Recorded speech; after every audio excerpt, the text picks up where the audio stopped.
Apa karakter orang kalau sholat sudah dengan kolbu? Dari awal takbir sampai assalamualaikum, yang dominan nama Allah. Allah, Allah. Udah gitu aja isinya, Allah Maha Besar. Allah, terus Allah yang terdalam dalam hatinya.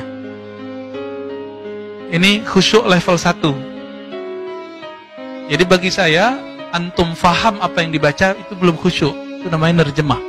Kalau gitu orang Arab khusyuk semua dong. Ya, kita khusyuk semua dong. Ya. Nih samping saya ada Buya Asfi ya, masih muda.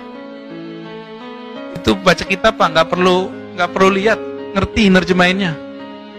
Santri-santri di pesantren bisa nerjemah. Apakah mereka khusyuk? Enggak. Dulu ada syekh dari Arab datang ke sekolah kita.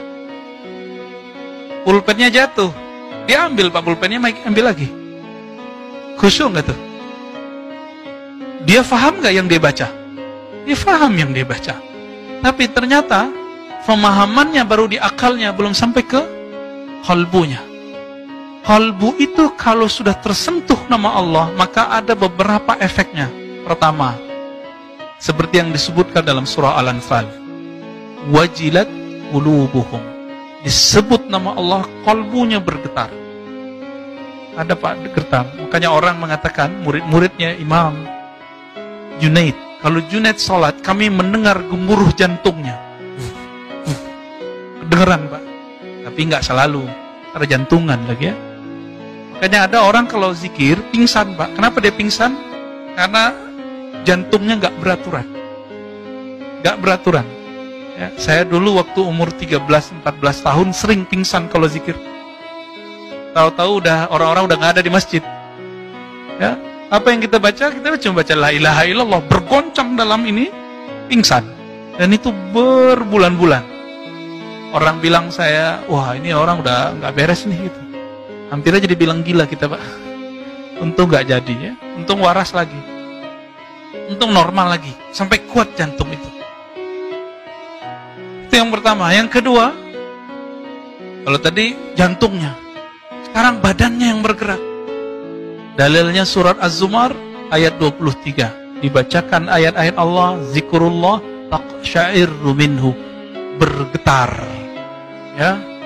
Bergetar karenanya, karena taqsya'irru ini bisa diartikan juga bergerak karena nama Allah, karena ayat-ayat Allah, karena Al-Qur'an, karena zikrullah. Kulit juludul ladina yakhshawna rabbahum. Kulit orang yang dia takut kepada Allah.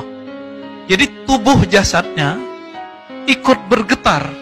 Pernah lihat ada orang main bola atau nonton bola, ketika bolanya mau gol, badannya ikut teriak.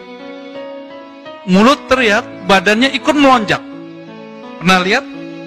Nah kira-kira begitu Pak. Ketika kalimatullah ini dibaca oleh si fulan ini, dan dia tahu tekniknya diajarkan oleh gurunya yang bersanad kepada Rasulullah, lalu dia hunjamkan ke kolbunya. Di saat kalimah itu mau masuk ke dalam kolbu, terjadilah hentakan. Itu sebabnya kenapa sebagian orang-orang ahli zikir itu zikirnya dia sembari bergerak, bukan dibuat-buat itu. Ya, kita aja yang bilang dia kesurupan. Beda Pak, kesurupan jin sama kemasukan kalimatullah itu beda. Yang ngeruqyah butuh diruqyah lagi tar.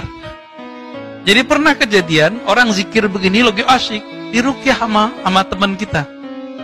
Bingung dia, ya. Justru lebih tajam kalbunya orang ini daripada yang meruqyah. Yang meruqyah pakai suuzon, oh ini jin. Tidak akan pernah bersatu di dalam kalbu nama Allah dan jin, gak pernah. Saya pernah menyebutkan di sini bahwa syaitan itu minta izin kepada Allah. Ya Rabb, dia manggil Allah juga, ya Rabb. Jadi syaitan itu bertuhannya ke siapa? Allah juga. Izinkan aku masuk ke dalam jantungnya manusia, ke dalam kalbunya ke manusia, baik yang zahirnya jantung ataupun yang batinnya hati. Apa kata Allah? Enggak bisa, enggak boleh. Tapi aku izinkan kamu masuk melewati jalur pembuluh darah. Itu sebabnya Nabi mengatakan inna syaitan yajri majrad dam. Syaitan itu mengalir di setiap pembuluh darah.